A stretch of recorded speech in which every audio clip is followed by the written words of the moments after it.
I find in leading others in creative expression, creative process, that act of creativity and making something, like creating something, can really feel like an act of compassion. And I see, like, in Zen, we have this concept of like emptiness, emptying out, just being, releasing all identification with thoughts or anything, and then like whatever comes forth is a manifestation of compassion, is an expression of compassion. And I feel like we're engaging with that in the creative process, whether we realize it or not.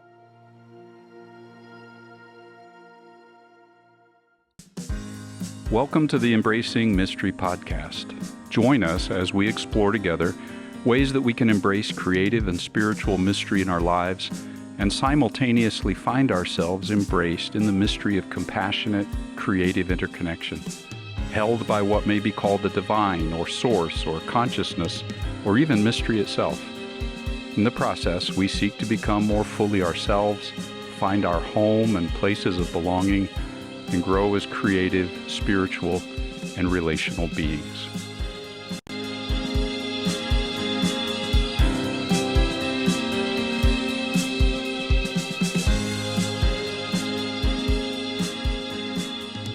Well, welcome to episode 14 of Embracing Mystery podcast. Today we have the wonderful privilege of having Amy Kisei with us today, and we'll be talking about Zen and creativity. So let me start with a short bio just to introduce her, and we'll go from there. So Amy Kisei Sensei is a Zen Buddhist priest, teacher, artist, and spiritual counselor with 12 years of full-time monastic training from Great Vow Zen Monastery. Kisei currently lives as an urban mystic, interested in the ecologies of awakening and the creative play of spirit and soul. She's the guiding teacher for Mud Lotus Sangha in Columbus, Ohio, and one of the retreat leaders and Dharma teachers in the Zen community of Oregon. Kisei publishes her Dharma talks, writings, and art on the Substack platform Earth Dreams. So you should look her up there after this. So Amy, very excited to have you here today. It's been wonderful. Welcome, Amy. It's been wonderful the ways we've been just gotten to know each other, even just a little bit. And so I wanted to start today with a question to help introduce yourself to all of our listeners and viewers. And that is, could you share a bit of your story around what drew you to Zen Buddhism? Yeah, thank you. I always say that Zen found me. I had a bit of a spiritual crisis. I was raised Catholic, and there reached a point when I was in high school where I felt a lot of like inner turmoil and had a lot of questioning happening. And around that time, somebody gave me a book by Thich Nhat Hanh, and it was really impactful for me. And starting meditation was really impactful for me. And I think like both of those things together, having this like larger context for what I was experiencing and how to relate to my experience, how to relate to this concept that we use in Buddhism called suffering, and also this path of contemplation that I think I was really longing for, and hadn't been like guided into in my spiritual upbringing before then. But it wasn't like, so Thich Nhat Hanh is a Vietnamese Zen Buddhist, but I wasn't necessarily like, okay, now I'm a Zen Buddhist because I read this book. There'd be a lot of Zen Buddhists in the world if that were the case. It is very compelling. Yes, very compelling. And I read many of his books, but I knew I wanted to find meditation community. And I think that's often when you read an introduction to Buddhism or read from a Buddhist teacher, they really recommend like finding a teacher or finding a Sangha. That's the word we use for community. It took me a while, but every time I would make a gesture towards community, that it happened to be a Japanese Zen, Soto Zen Buddhist community. So in that way, I often say, well, Zen found me. It was just like the other options, I didn't know about them. And I felt at home in Zen. And one of the things I really appreciate about Zen and have come to really love about the tradition is it's kind of pared down in a lot of ways. And it's a direct experience tradition. So the invitation is really like, try this out for yourself. Mm. And we all sit in the same room. So, like, you might come to a meditation event in a Zen community, and there'll be somebody who's been practicing for 40 years there, right next to the person who just walked in the door and doesn't even know what Okay. meditation is. And the teachings are the same. We all listen to the same Dharma talk, and it's just that my teachers say this, and I have more and more my own experience of this, that the path is endless and it just gets, more subtle, and you could hear the same teachings from so many different levels. And I love that about the Mm. tradition. Well, and there's that both on the teaching level and the experiential. Is it that when I'm thinking now about the meditation side of it, is it that the same practice just goes deeper and deeper and in a nuanced experience and attentiveness and mindfulness of how you're approaching it, that maybe that new person in the room has no idea that's happening, what's going on in the mind stream of the person next to them that's been doing it for 40 years? Yeah, yeah. And there's something also about, like, what we're doing in Zen is uh like, really really encountering reality. Hmm. And sometimes somebody who just sits down for the first time, and I think I had these experiences when I first started, that something just opens up. We call it the beginner's mind in Zen, of there's a kind of receptivity, and you're just ready, and you might have an experience that somebody else who's practicing for 15 years hasn't really tasted, just because you were ready for it, and it blossomed in your mind. And then, you might encounter other challenges later on and never quite have an experience like that. And the path is like that. It's, we say, go straight on a mountain road with 99 curves. Like, that's Okay. yeah. Okay, that's awesome. And one of the things I have just in getting to know you a little bit, and even just when I was first like looking at your website and what you offer as a spiritual counselor in the world, it's like what struck me was just the ways that you have managed to integrate so many things into or with Zen wisdom and practice in terms of your own offerings that you have in the world, of like a whole list of like internal family systems, somatic work, dream work, creative process, astrology. I might be missing something here, but that was something that really struck me about you. And I'm familiar with several of those things from the angle of spiritual direction in my own practice of that, which is related for sure. But I'm just curious, what is it about Zen or your understanding and integration of it that lets you do that? Because I think that's really special. Yeah, yeah.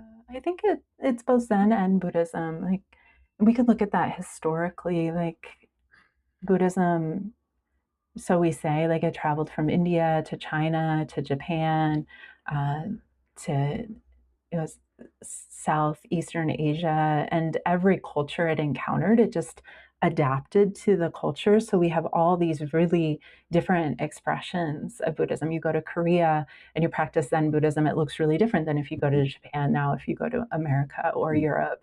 And so it has this kind of shape shifting quality. And part of that, I feel and have experienced in my own life, is that it's a practice of reality. It's like looking Mhm. at your life. It's a practice about finding awakening here. And we have this quote, like, Dharma gates are numberless. I vow to Mhm. enter them all. And it's like, anything that we study deeply can be an entrance into deeper levels of reality, both studying, how the suffering mind emerges, and also both studying, like, where is liberation. It's Mhm. interesting that at my time at the monastery, like, we would have these themed, there in Japanese Buddhism, we do this practice called sesshin, which is a week-long silent meditation retreat.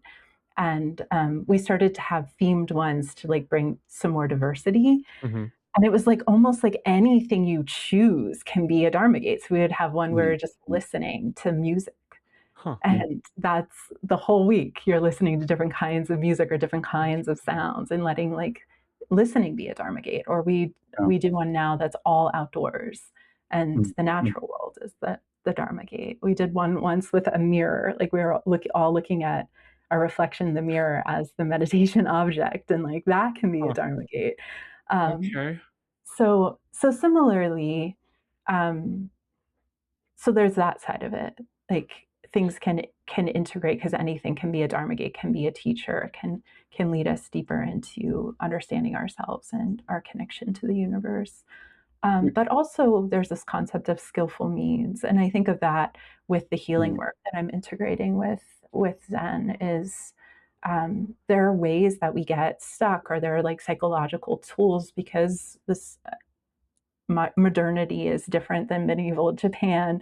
So sure. I think like we bring in things that are just can potentially be helpful for ourselves and for our students, and that's Mm, Mm, really what I see with the dream work and the somatic work and IFS is just other ways of relating to mind and body mm, mm, and understanding how suffering and fixed beliefs emerge and giving another context to study that. mm. mm. Good. Kevin, you look like you had something to say. Yeah. I think I'm really fascinated by this, and as a sort of amateur in this process with Buddhism and certainly with Zen, especially. I mean, I'm somewhat familiar, um, but it feels like the whole the numberless gates, right? And the really the emphasis on paying attention and seeing what's really there and engagement with reality and direct experience. I mean, really, as I'm sitting here thinking, man, that goes back to Buddha's first four sights and going forth and seeing, oh, here's somebody old, here's somebody sick, here's somebody dead, here's, the contented monk, etc. And it sometimes gets presented as if those are the four things to look at, right? Whereas what you're saying is it's it's that same and you see it in the Buddha's life. It's that same like intent, paying attention to what and you described, it could be music, it could be visual, it could be this, it could be that, and that they can all be gates. And I just find that, yeah. And so as an artist, even I'm sitting here thinking, well, that's actually what really the artists I most appreciate. You can tell that they have really Mm, seen and heard. There's a novelist I love. I read out loud to my wife, and we just sometimes pause and we're just like, where is he getting this? The smells and the sights and the sounds he's describing. It's because he's paying attention. And anyway, it's a long way to say man, this goes back to the root. This goes back to the very beginning of the whole movement. It seems like to me. Yeah, yeah, And so yeah, somatic things and dreams and whatever astrological images. I mean, it's just paying attention, paying attention. That's my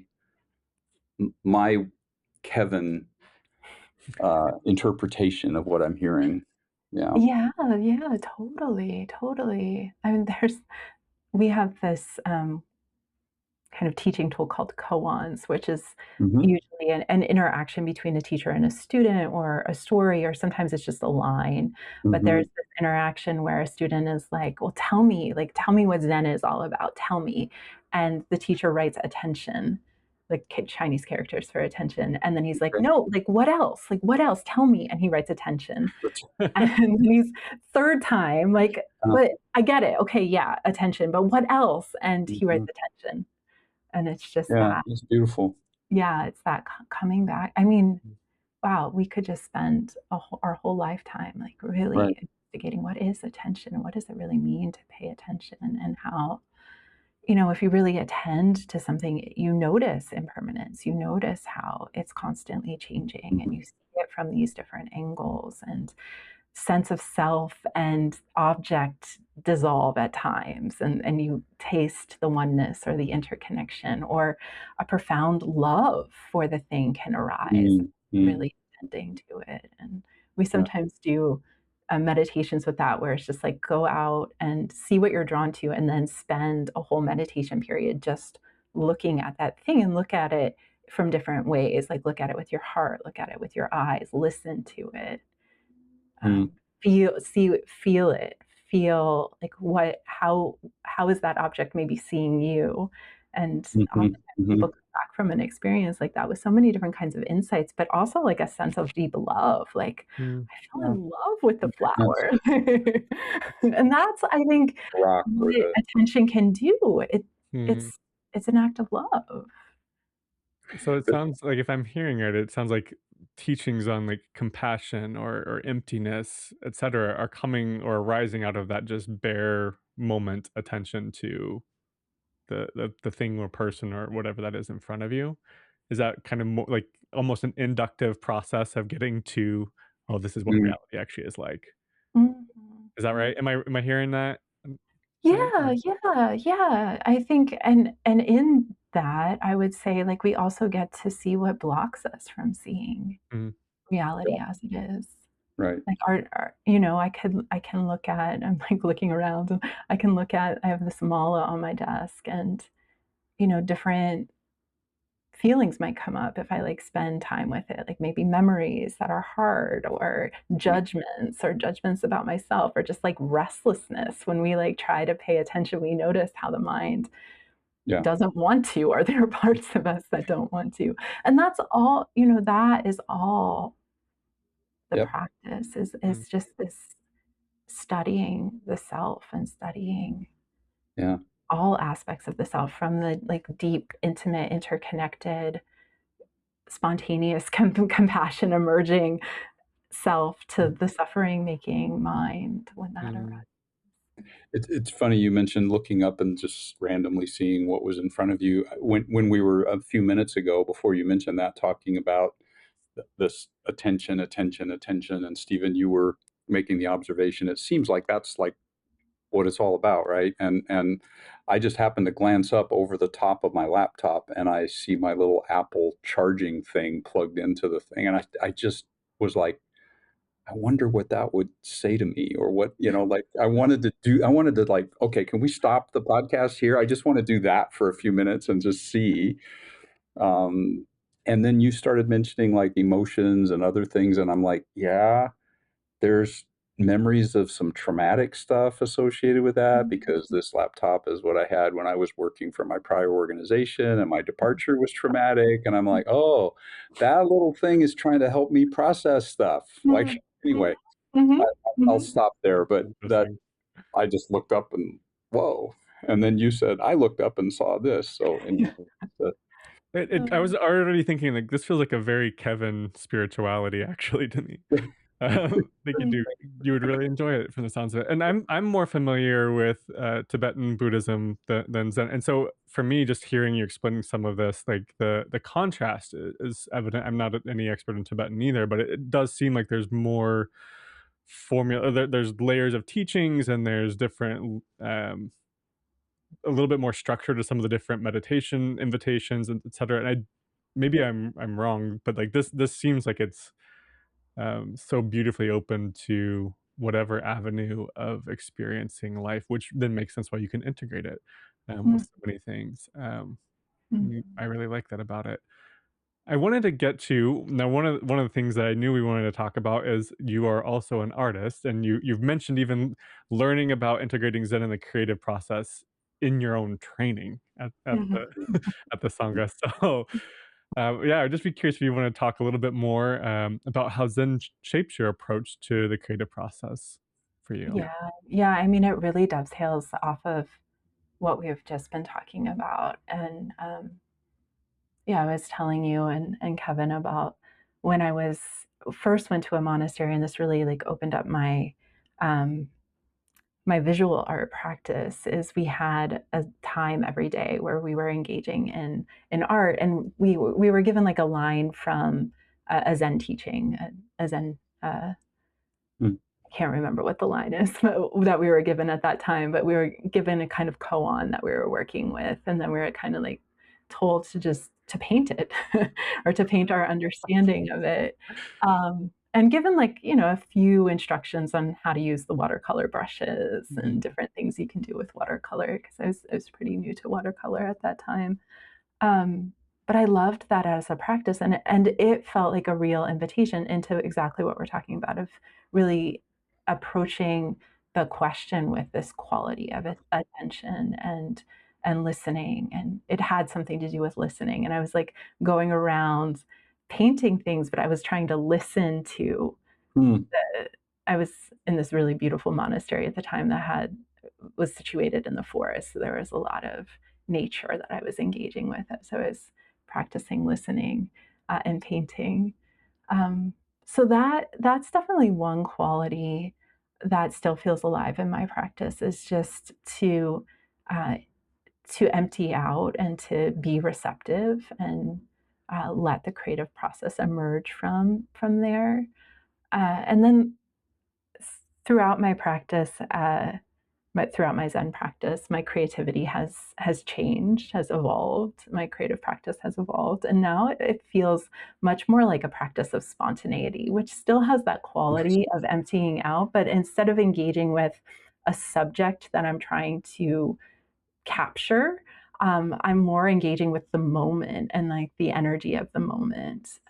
There's a Zen teacher who coined this term, the practice of immediacy, as a form of creative practice, where it's like whatever you're seeing or hearing or feeling in a moment, you're expressing that, and then it can turn into a creative flow, and then you're maybe responding to. Especially, I find this with visual art, like I'm responding to just like the color or the line that Mhm. just went down, and then another color comes, and then another color, and now I'm painting with my Mm. hands, and like it's very Mhm. my engagement with creativity at this point is very kind of like animal. Like it's just like using my body and the paints Yeah. and the brushes in a kind of flow when that emerges. So it's a form of expressive arts essentially, Yeah, like with yeah. some particularity to it, I'm guessing? Yeah, yeah. And sometimes, sometimes form comes into the art, but it's not like usually premeditated, like, oh, I want to paint and I'm Yeah. gonna try to. It's more, yeah, expressive.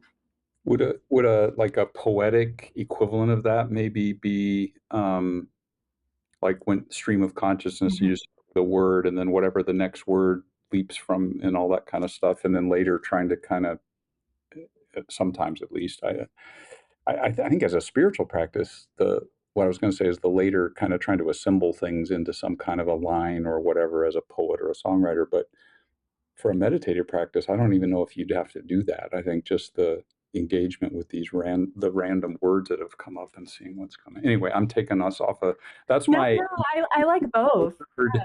That's my word focused. That's my word application of what of your visual description. Which I wish my Yeah. wife was here. She was actually thinking about sitting in on this, but Is because she a she's visual getting artist? more engaged with painting Yeah. and watercolor in particular. Mm. So anyway, I think she would really, really resonate with what you're saying. But yeah. Well, and I love that, like, between the koans, which is almost like the way you described it is a creative prompt. Like, we do a monthly creative prompt. We Mhm, have never done it with a koan, mhm, but mhm. to think about that, like, oh wow, Yes, that'd put be it on the list, yeah. Stephen. Put it I on already the list. made a mental Okay. All note right. for that. Good. Yeah. Yeah. Um, and but then I'm curious, like, what does how because like there's lots of approaches to expressive arts. It's broadly accessible. It's something that we invite people to do at Table Collective stuff as well, often during our practices and prompts stuff on Mhm. Sundays. But I'm curious, like, what is the like as you're doing it, what's going on in your Mm, attention? that's Like, a great could you question. walk us through like kind of what that feels like as you're doing that, like that kind of moment to moment, particularly as someone who's well experienced in Zen? Like, how has that shaped how you do that? Yeah, yeah. I mean, it does just feel like becoming the present moment or becoming the creative process, being in what is emergent. Mm, And that's like when creativity is flowing, and just like we were talking about with like anything that we attend to or any dharma gate, there also can be times of feeling stuck, or the mhm, critical mind comes in. And Mm, I have this practice sometimes of like just trying to paint the critical minds, like, okay, yeah, like, interesting. what do you look like, or like, what does that voice feel like, yeah. black, or like this line. And that's been a fun way of engaging it, or really just saying like, okay, I'm going to paint something that's ugly if my mind is getting like fixated on like, oh, that's not Mm, aesthetically pleasing. Like, okay, what if mm, I just mm, let mm. myself like total permission to paint like what my mind The thinks ugly. is Mhm. the ugliest thing. And, often when I do that, then I discover like, oh, wow, something interesting here. Oh, which I think, anybody who's engaged in creative process probably has this experience of like making a mistake or making something that's ugly, and then like a whole new thing Hmm. can emerge from there. Like I discover a new way of painting, or I like turn the page and I see something Yep. that I didn't see before. I walk away and then I come back and I'm like, that's so Whoa. interesting. I can't believe I thought I was going to just rip that up. Right. Yep. I think that's really interesting. Yeah. And you had mentioned when we had a conversation just to get to know each other a little bit, like even then bringing internal family systems or other things into or dream work into how you're then looking at, well, what came out here? Where's that coming from? Uh, Yeah, yeah. I love that. I love that, like, work with students or clients, and in my own practice of and that can go 2 ways. Like, sometimes in creative practice, I'm holding maybe a loose prompt of, "Okay, I wanna explore this energy or this image that emerged in a dream," and just see, and this is very expressive arts mhm, related. It's like, "Oh, just see what emerges," and this is similar to working with a koan in painting. It's like, "Okay, I'm gonna hold this loosely." I'm like, it's in my consciousness, and now I'm painting, and I'm in conversation with this part of me, or with this energy, or with this koan, and then to like look at it again, like, oh, what do I mhm, see? Or, you know, if this part could talk, like what would uh-huh. it say? Another way of just like continuing that process. Yeah. Hmm. I like that. For me, that maybe in some ways segues to the a next thing I wanted to explore was then okay, so we have the creative process, and then I'm curious, how does compassion enter into that process? Yeah. Thank you, Stephen. I because I can see it, and I segue here because I see like the connection of like okay, if you're then coming alongside a part of yourself or alongside whatever subconsciously was happening in your dream, like there's already I can see a compassion in that for self compassion, or if you're with someone. But yeah, I don't know how you. Yeah.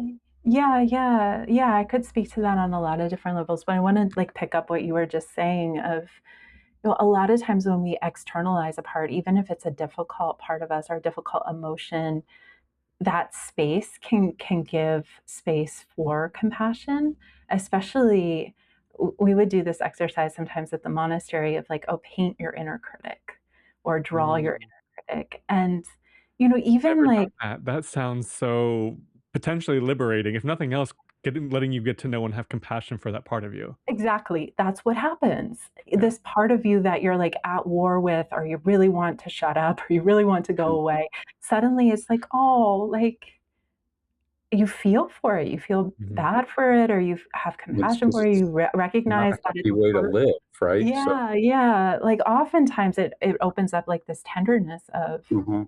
"Oh, that was actually, like, a younger part of me that Mhm. didn't, Mm, like, mm, was criticized by somebody else and then internalized it." So, mhm. it can be quite powerful with all different kinds of parts to, externalize, to make some kind of visual It's beautiful. representation Right. and then relate to Really it. beautiful. Yeah. Or even if Yeah. just understand, like, how many times it's trying to protect you or, like, Oh, what other that's role. what it's trying to do, Yeah, yeah. yeah. Yeah, Yeah. yeah. That's fascinating. I wanna pause right now and work on that a little bit, but Yeah, let's I'm developing some yeah, some yeah, future thoughts because then I would wanna follow up on that, be like, how would you paint the invitation to that part to yeah, take a new role, to take a different, Mm, compassionate, kind of integrated space? yeah, yeah. it's just like this, one of my inner critic voices is the word "stupid," and it comes from my dad, my birth dad, and it's just kinda even if he didn't say it, he was saying it, and Mhm. and, um and then Stephen, when you're, turning it into something that can help you, what did it stop what has that voice actually stopped me from doing stupid things, right? Mm, Like, it Well, and it probably has. maybe, and even if it Oh, it hasn't, that probably doesn't change its has. But motivation. it's still something I try to get rid of, but, I mean, at some point, I should probably say, "Look, I'd like to get rid of you, but maybe I need to say thank you for a couple of Well, things." So and get rid of is the wrong in IFS is the wrong word, it's invitation into a different way of being in a exactly. created Yeah, space. yeah, it's yeah, beautiful. It's really which beautiful. often, like, that happens, I find organically when the compassion is there, when the genuine compassion is there, Mhm. and this creative approach can be a way to find that, genuine compassion that isn't motivated to like get rid of it or like find another job for it, because sometimes that can happen too, of like, I'm going to find you another job. But it's like, oh, that part when it's really recognized and appreciated, like you were saying, Kevin, like that appreciation to say thank you, like the part may already know what it really wants to do, or sometimes just wants to take a break. Like, oh, if I know you're okay, I've heard of this. yeah, I can just go to sleep and rest. Yeah. I'd be happy to give any part in myself a nap. Like, let me know. We'll schedule it. When I first started doing IFS, that's pretty much what all my parts wanted, was like, I just want to take a nap. Everyone around you, your partner's like, why are you sleeping so much? I'm doing work. Okay, it's inner work. We're fine. This is healing. Exactly. Oh, that's really helpful, actually. Yeah. So what are some other ways that compassion shows up in the process? I mean, if that was the only that's amazing as it is, but I'm curious if there's other things. Yeah. I find, and in leading others in creative expression, creative process, that act of creativity and making something, like creating something, can really feel like an act of compassion.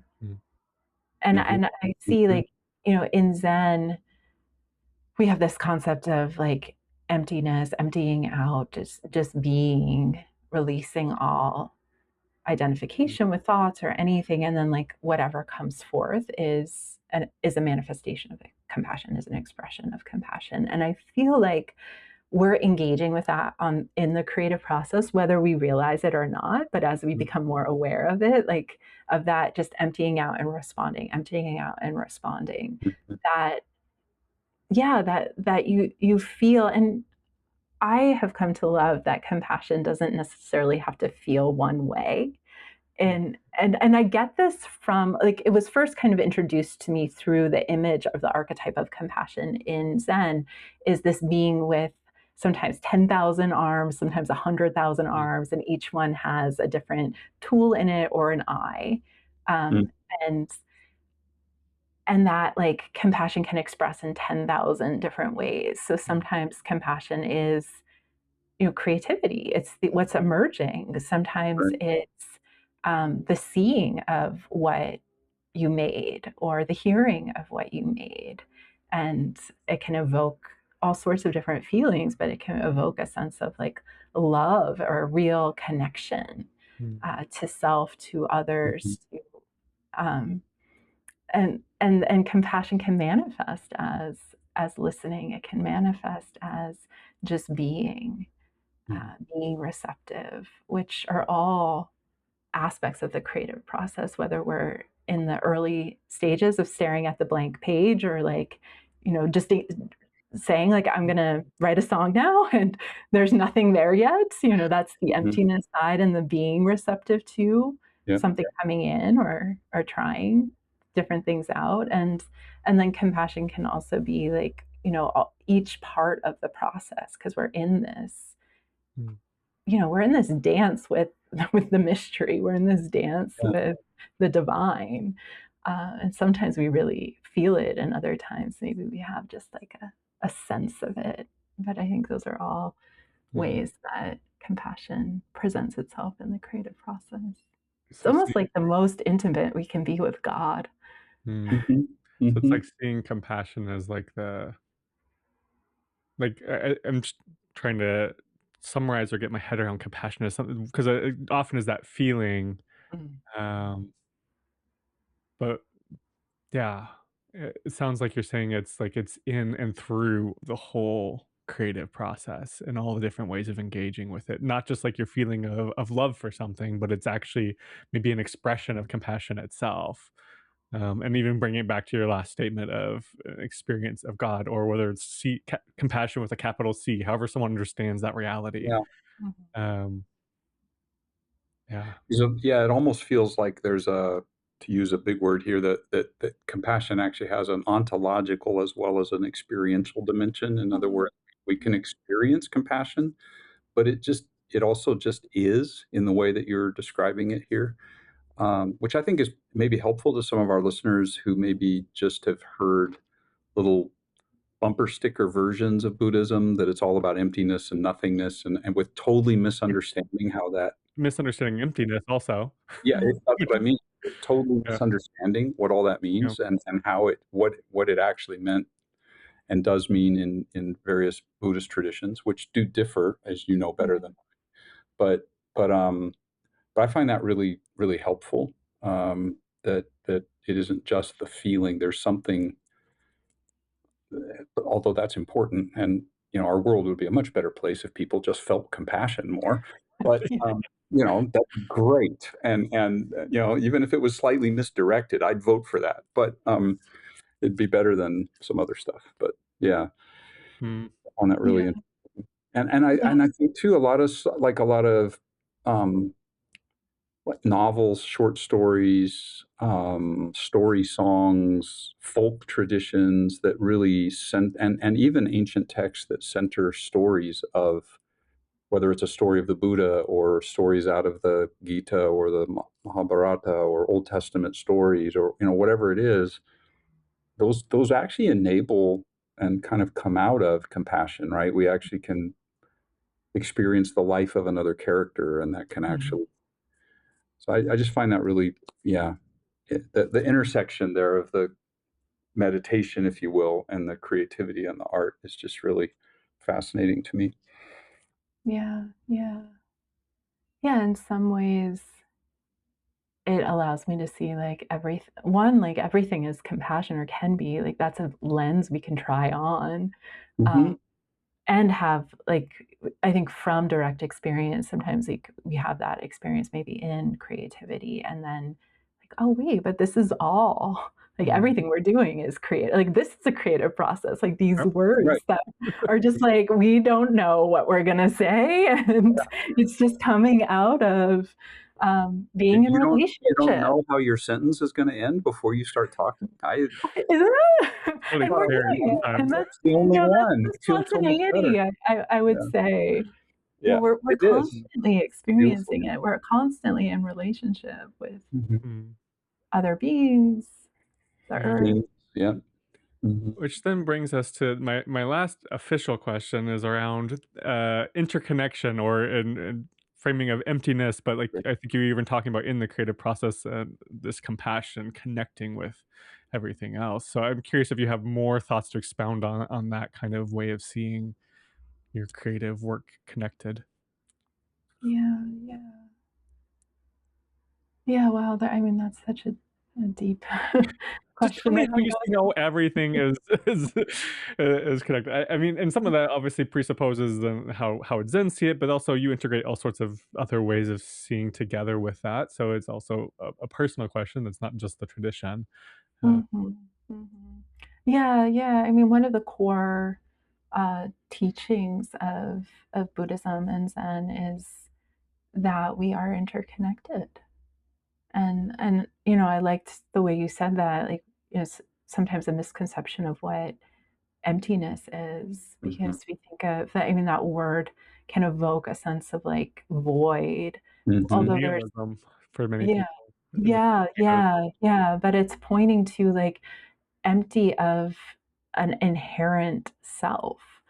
And because we are made of each other, and we can experience that on so many different levels. Like, Thich Nhat Hanh famously has this quote of holding up a paper, and he says, Mhm. like, in this paper, if you're a poet, you would see that the clouds are here, and the sun, and the woodcutter, and the tree, and just like all this system of interrelation that if we Hmm. follow it includes the entire world, and it's just a single piece of paper, so let alone like a human being. Like Right. here we are, and we trace everything back, and all the experiences we have, we are connected to everything, we're connected Yeah. to everyone throughout time.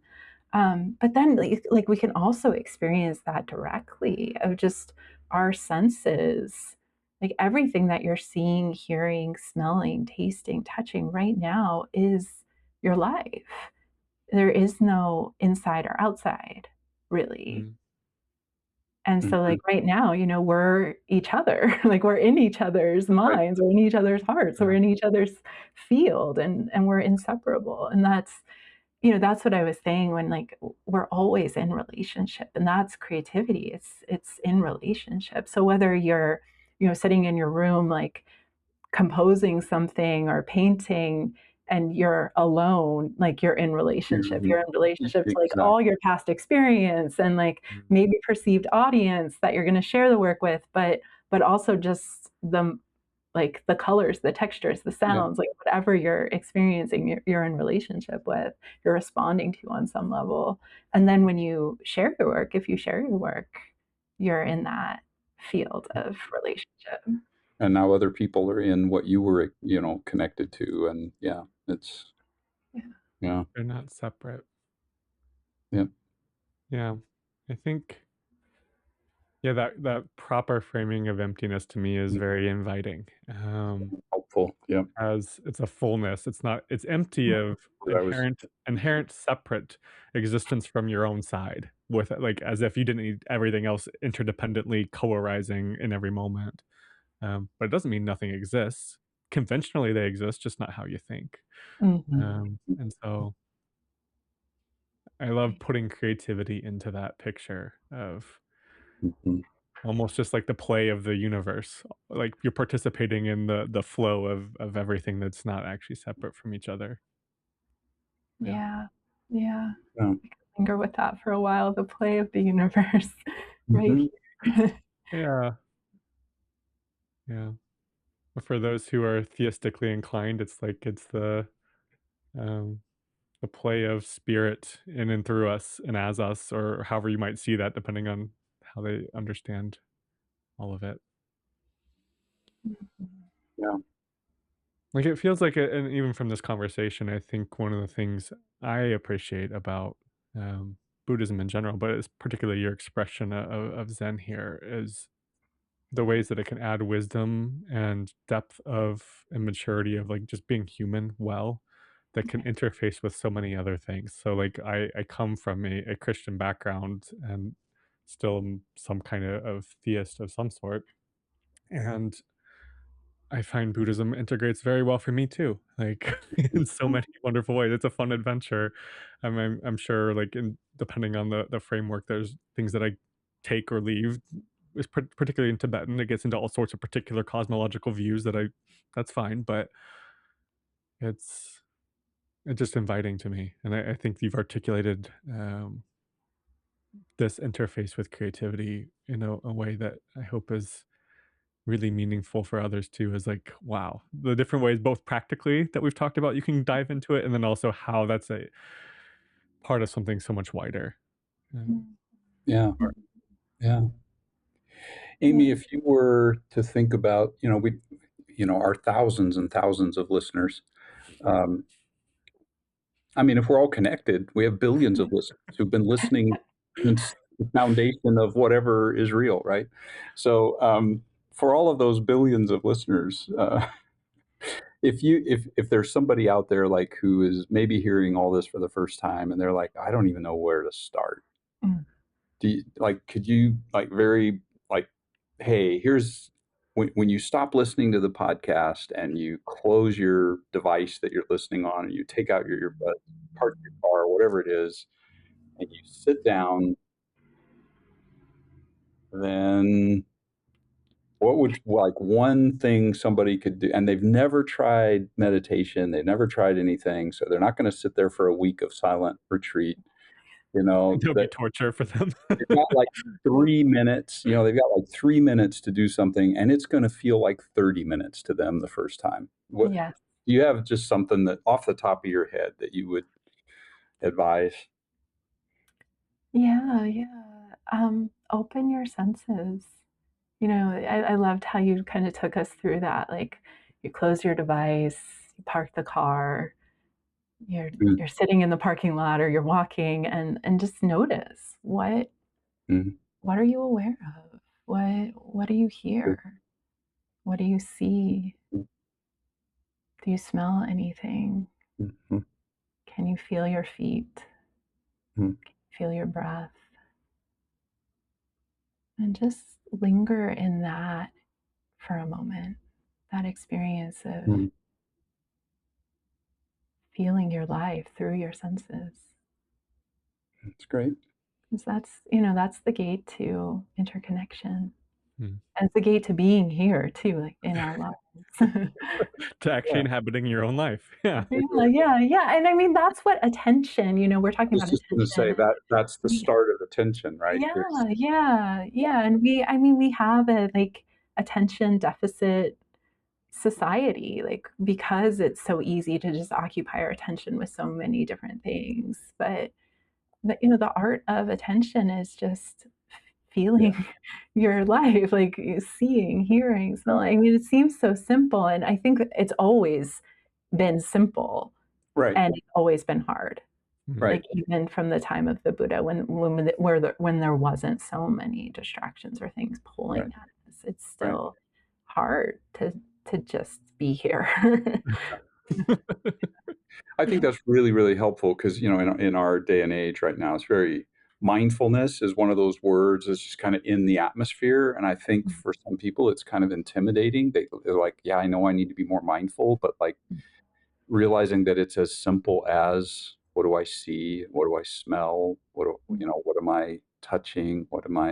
That's already starting that attention process, and that of course goes to layers and layers and layers and layers and layers, which gets us Yeah. back to the stuff you were saying at the very beginning about this is a never-ending process. So yeah. Yeah. One of the most helpful teachings for me that I still come back to is in Buddhism, that the thinking is considered another sense. And Yes. so that we can be aware of thought without being just consumed in the thinking mind. Mm. Yep. And just like that distinction has been helpful. Like, oh, I can, even if my mind feels really restless or really busy, I can regard it just as sound or Yeah. sensation Mhm. or feeling. And Just that's birds helped me chirping. get space from, Yeah. just the churning that Yeah. can happen from time to time or all the time. Mhm. Yeah, I mean, my ear hears, but it isn't what it hears. My Right. mind has thoughts, but it isn't the thoughts, right? It's just Exactly. yeah. Yeah. Yeah. Yeah. And then like from there, just what is mind? Mhm. That the space of mind can open up in a whole nother way. Well, there's this whole other Boundless thing that possible, mind wonderful. does Yeah. besides think. Yep. Yeah. That's right. Mm. Beautiful. Well, Amy, it's been so good to have you with us for this conversation. Really enjoyed it. Before we sign off here, I just want to see if are there ways that people can get in touch with you or find more of your internet presence. Yeah, Mhm. anything you want to share for that? Yeah, yeah. I have a Substack that I do writing. I share some of my creativity and also a weekly or pretty regular podcast with Dharma teachings, Dharma talk, and that's called Earth Dreams. And you can link to my website through there to learn more about my spiritual counseling practice. All right, well, thank you. Yeah, so everyone, please follow up on that. This is some amazing stuff, and there's more behind that, I am sure, as you dig in. Yeah, so as we conclude, make sure to give a like and a follow, and we will see you next time. Thank you. Thanks, Amy. Yeah, thank you.